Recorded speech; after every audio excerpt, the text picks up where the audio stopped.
What if the treasure you've been chasing your entire life was never in the mountains, never buried beneath ancient sands, but hidden in the single choice you have yet to make? What if the map you've been following was never leading you outward, but folding back toward you, toward a place you've avoided stepping into, because you sensed it would change everything? Picture this. The room around you falls silent. The air feels heavy, as if it's waiting for you to say something. And in that pause, you realize this is the threshold, the moment before an old life cracks, and something older than gold rises from within you. Stay with me, because by the end of this journey, you'll understand the secret every ancient alchemist guarded above all else. A secret they believed could turn not only lead into gold, but fear into power, loss into renewal, and uncertainty into the clearest truth you've ever known. Welcome, seeker of the unseen, to the Enchanted Archive, where the forgotten truths are not told, but remembered. This is the story of the Prima Materia, the first matter, the silent seed from which all things are born, the mystery that has followed alchemists through centuries. They called it many names: chaos, the one thing, the root of the philosophers, stone. Some wrote of it as a divine mist, others as the dark ocean before creation. But all agreed, without it, the great work could not begin. In the hidden chambers of Alexandria, in the candlelit studies of medieval Europe, and in the ink-stained journals of Hermetic sages, the Prima Materia was spoken of in whispers. It was not simply a substance. It was a state, a beginning before beginnings. The Hermetic writings tell us that the Prima Materia contains all possibilities, both the corruption of decay and the purity of perfection. It is the raw chaos that must be dissolved, purified, and transformed. The alchemist's motto, solve et coagula, dissolve and recombine, was not only about metals, but about the human spirit. First, the self must be broken down, the false dissolved in the fire of truth, before the pure can be drawn forth. And so the Prima Materia became more than a mystery. It became a mirror for those who sought gold. It reflected their greed. For those who sought the soul, it reflected the divine spark. Imagine standing before it, a formless shadow that holds the shape of everything you have ever been. To touch it is to feel the weight of your own unformed self. To work with it is to enter a pact with transformation itself. In the writings of Zosimos of Panopolis, we read of a vision, an altar of molten matter, a figure emerging from fire, burning and yet renewed. This, he said, was the alchemist's own soul, meeting the Prima Materia. The medieval master Basil Valentine wrote that the Prima Materia is found in all things, and yet seen by none. It is hidden in the common, disguised in the ordinary, mocking the seeker who looks only in distant places. What if it has been near you all along? In the silence before a decision, in the stillness after loss, in the strange emptiness that waits before change, like the night you couldn't sleep, staring at the ceiling as a choice weighed heavy on your chest, or the quiet walk home after hearing news that changed everything. Those moments are the doorway. These are moments when the old self dissolves and the new self begins to take form. The alchemists believe that whoever found and transformed the Prima Materia would not only create gold, but would awaken a light that cannot be extinguished. Gold was only the shadow of that light. The true work was the awakening. You, too, hold it within you, the formless, the raw, the untamed. It waits, not to be discovered as a thing, but to be recognized as a part of you that has never been named. This is the beginning of the great work, and it begins not in the furnace, but in the depths of the soul. They say that before the first dawn, the universe was not darkness, but a living shadow, pregnant with every form, every star, every thought that would one day be born. This was the Prima Materia in its cosmic form, not nothingness, but the womb of all existence. From the temples of ancient Egypt to the stone libraries of Mesopotamia. And maybe, as you picture these ancient halls, you feel a strange recognition, as if part of you has walked here before, searching for something you've never quite named. The sages spoke of it in symbols: the black soil of the Nile's flood, the deep waters beneath the world, the cosmic egg cracked open by the breath of the divine.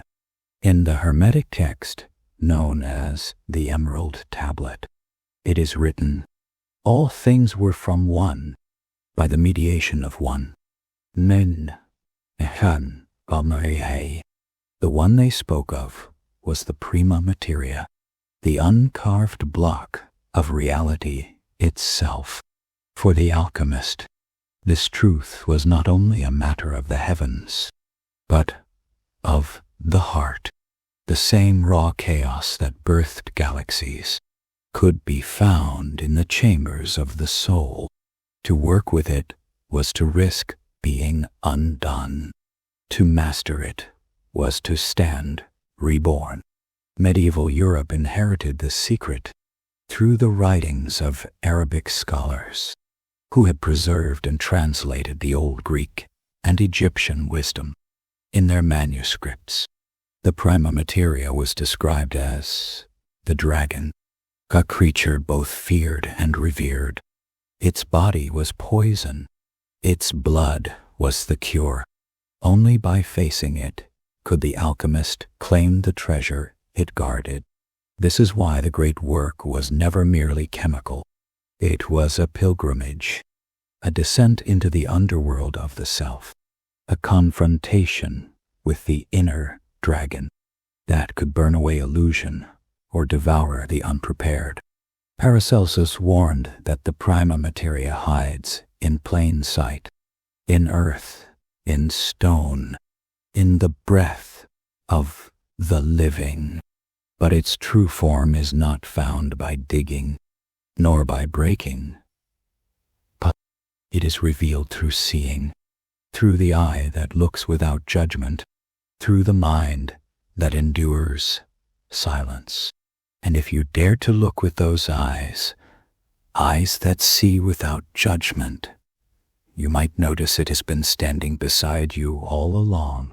The alchemist's furnace, the Athanor, was more than a tool. It was a symbol of the inner heat, the constant fire of transformation. As metals are purified by flame, so the self is purified by the trials of life. Loss, longing, doubt, solitude. Each trial is a fire. Each fire burns away what is false and draws forth what is eternal. You have felt such fires, moments when the ground beneath you gave way, and you stood with nothing certain to hold on to. Maybe it was the end of a relationship, the loss of a job, or that strange moment when everyone left the room and you were alone with yourself for the first time in years. In those moments, the Prima Materia within you stirred, not to destroy you, but to make you ready. For the great work does not begin when you are strong. It begins when you are raw, when you are willing to dissolve into something formless, trusting that what emerges will be more true than what was lost. The sages of old did not see this as an act of escape. It was an act of return to the beginning, to the source, to the first matter that is both the origin and the destiny of all things. And now, as you hear these words, perhaps you feel it, a subtle stirring, as if something ancient has recognized itself in you. The Prima Materia waits, not in some hidden cave or forgotten temple, but here, in the silence behind your own thoughts. The alchemists spoke of the great work as a journey in 4 stages. Each stage a trial, each trial a transformation, and at the heart of every stage, the Prima Materia. The first stage was nigredo, the blackening. Here, the Prima Materia revealed its most chaotic form, a darkness thick with potential, but clouded by confusion and decay. The alchemist would begin by breaking down the substance, allowing it to rot, to disintegrate into its most primal state. This was the death before rebirth, the night before the dawn. Spiritually, nigredo is the moment when life strips away all that is familiar. It is the dark night of the soul, the season when everything you believed yourself to be crumbles into ash. The alchemist did not fear this stage, for in the blackness they saw the promise of the gold to come. From nigredo emerged albedo, the whitening. After the storm, a stillness. The Prima Materia, now cleansed of its coarser elements, took on a purity unknown before. The alchemist would wash it, purify it, bathe it in light. What was black and heavy became luminous and light.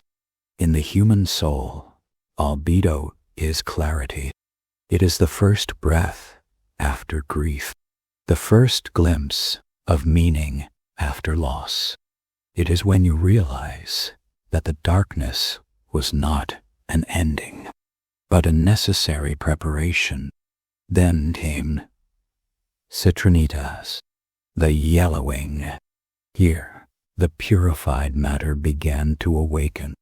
The alchemist infused it with new life, and it glowed with the hue of the rising sun. In this stage, wisdom began to take form, not knowledge collected from books, but the living understanding born from experience. Spiritually, citrinitas is the awakening of insight. It is the moment when patterns reveal themselves, when you begin to see the hidden order beneath chaos. The soul stands between the night and the full day, aware of its own transformation. Finally, rubedo, the reddening, the completion of the great work. Here, the Prima Materia reached its perfected state, united in body, soul, and spirit. It was the birth of the philosopher's stone, not merely as a physical talisman, but as the awakened self, whole and eternal. In the rubedo, opposites reconcile. The sun and the moon, fire and water, spirit and matter, all became one. The alchemist stood not above the world, but within it, a living bridge between heaven and earth. These 4 stages were not only chemical transformations, they were mirrors of the soul's journey. Every trial in life, every loss, every joy, every silence, moves us through these phases. The prima materia within us responds to the fires and waters of existence, changing, purifying, awakening. Jung, in his study of alchemy, recognized these stages as archetypes of inner transformation. Nigredo, the confrontation with the shadow. Albedo, the cleansing of the self. Citrinitas, the illumination of consciousness. Rubedo, the union of the self with the deeper spirit. And always, at the center, the Prima Materia, the formless source from which all begins and to which all returns. Imagine your own life laid across this map. The times of despair that burned away your certainty, the quiet moments of clarity that followed, the awakenings that changed how you see the world, the rare moments when you felt whole, when nothing was missing. This is the alchemical path, not a relic of the past, but a living process that unfolds in every human soul. The old masters hid these truths in symbols, serpents devouring their tails, kings and queens uniting, phoenixes rising from ashes. These were not mere images. They were living metaphors of the work within. And so, the Prima Materia is not only a thing to be found. It is a state to be entered, a process to be endured, a destiny to be fulfilled. The great work does not promise comfort. It promises transformation, and transformation is always preceded by dissolution. Perhaps you are in the Nigredo now, feeling everything fall apart. Perhaps you are in the Albedo, tasting the first sweetness after bitterness. Or perhaps you are somewhere between, feeling the warmth of Citrinitas as the Rubedo waits beyond the horizon. If you've ever felt one of these stages in your own life, the black night, the cleansing light, the golden awakening, tell me in the comments which one you're in now. Your story might be the sign someone else is waiting for. Wherever you are, the Prima Materia is present. It has never left you. It cannot leave you, for it is not outside. It is what you are made of. Across the tapestry of human myth, the Prima Materia hides in plain sight. It takes the form of the formless, the name that changes with each tongue, yet always points to the same source.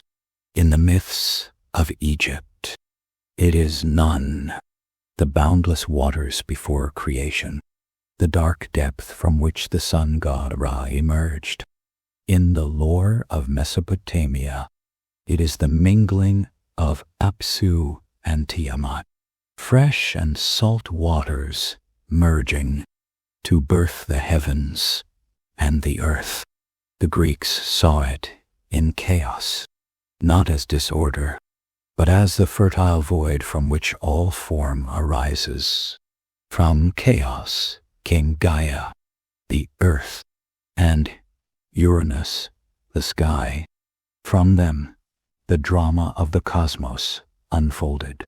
In the Norse Eddas, it is Ginnungagap, the yawning gap between the realms of ice and fire, whose meeting gave birth to the first being. The alchemists looked at these stories and saw not only myths, but coded descriptions of the Prima Materia, even in the sacred traditions of the East.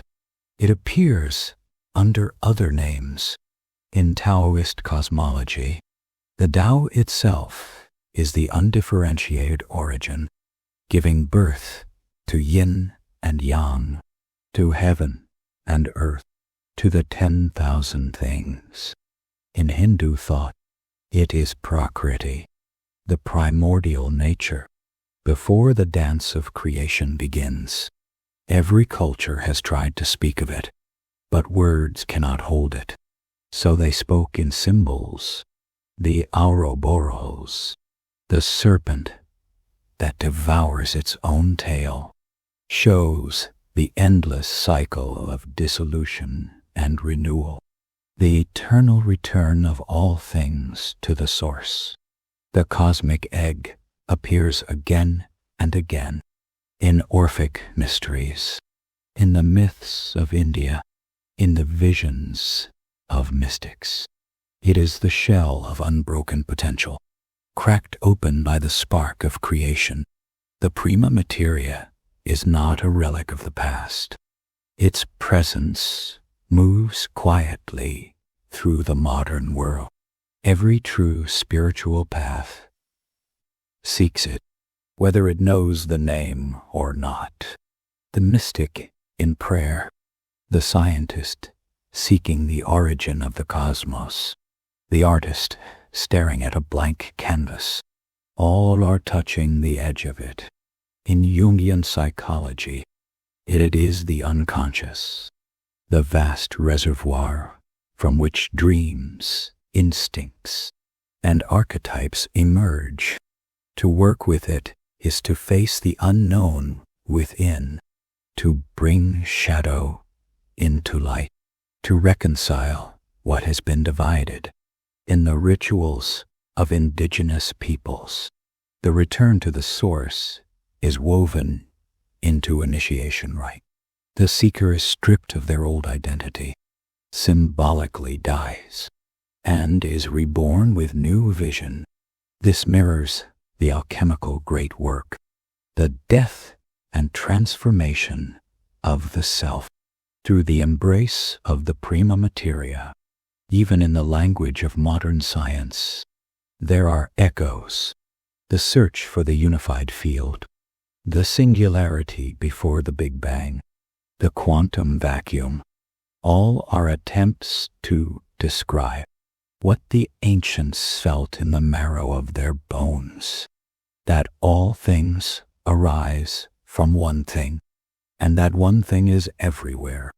Yet the greatest difficulty is this: you cannot possess the Prima Materia the way you possess gold or stone. It is not an object. It is a state of being. The alchemist's art was never just about changing metals. It was about changing themselves until they became the vessel through which the Prima Materia could work. To hold it, you must let go. To see it, you must look without grasping. To know it, you must allow yourself to be unmade and remade in its image. Perhaps you have felt this before, a moment when everything fell silent, when you were no longer reaching for the next thing, but resting in the simple fact of being. That stillness is not empty. It is full of the same potential that once shaped stars. The sages guarded this secret, not out of greed, but out of reverence. For to misuse the Prima Materia is to invite destruction. Its fire can illuminate, but it can also consume. This is why the path to it is hidden in paradox, why the symbols seem obscure. They are not there to confuse you, but to slow you down, to keep you from touching the flame before you are ready to be transformed by it. And so the myths remain. The symbols endure, not to tell you what the Prima Materia is, but to awaken in you the memory of it, because deep down you already know. There comes a moment in every seeker's journey when the path ahead dissolves into mist. The landmarks you trusted fade. The map is blank, and you realize This is not a mistake. This is the threshold. The alchemists knew this place well. They called it the vas bene clausum, the well-sealed vessel. Here, the work is no longer about reaching outward. It is about holding the fire within and letting it change you from the inside out. The Prima Materia is not simply the beginning. It is also the end, the Alpha and the Omega, the seed and the fruit. Every transformation circles back to it. Every journey returns to its source. The mystics spoke of this as a homecoming, not to the house where you were born, but to the place before birth itself, to the silence before the first word, to the light before the first dawn. In this homecoming, you do not find answers carved in stone. You find questions that no longer frighten you. You find that truth is not a single point, but an ever-expanding horizon. The Prima Materia whispers in paradox. To become full, you must empty yourself. To know, you must first admit you do not know. To live, you must die to what you thought life was. And yet, there is no force here demanding your surrender. It waits, as it has always waited, in the depths of your being. It is patient, because it is timeless. The great mistake is to think you must travel far to find it. In truth, every step you take is within its domain. It is in the breath you draw, in the space between your thoughts, in the quiet presence watching you read these words. The alchemists spoke of turning lead into gold, but the real gold was never metal. It was this awareness, this living recognition that all things are one, and that you are not apart from that oneness. When you see the world through the eyes of the Prima Materia, the ordinary becomes extraordinary. A drop of water becomes the ocean. A stone in your hand becomes the mountain. Your own heartbeat becomes the rhythm of the cosmos. This vision is not an escape from the world. It is a return to it, with new eyes, a new mind, and a new heart. In the end, the great work is not about changing what you have. It is about remembering what you are.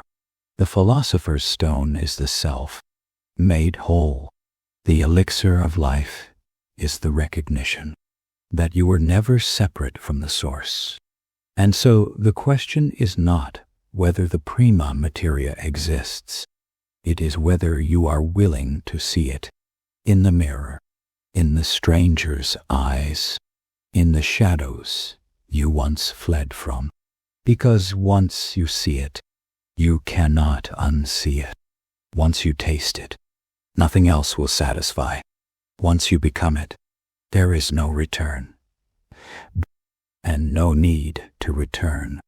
This is the invitation the alchemists left behind, not to chase after secret treasures, but to awaken to the treasure that has always been yours. And so I leave you with this. What if the stone you seek is not in the mountains, but in the marrow of your bones?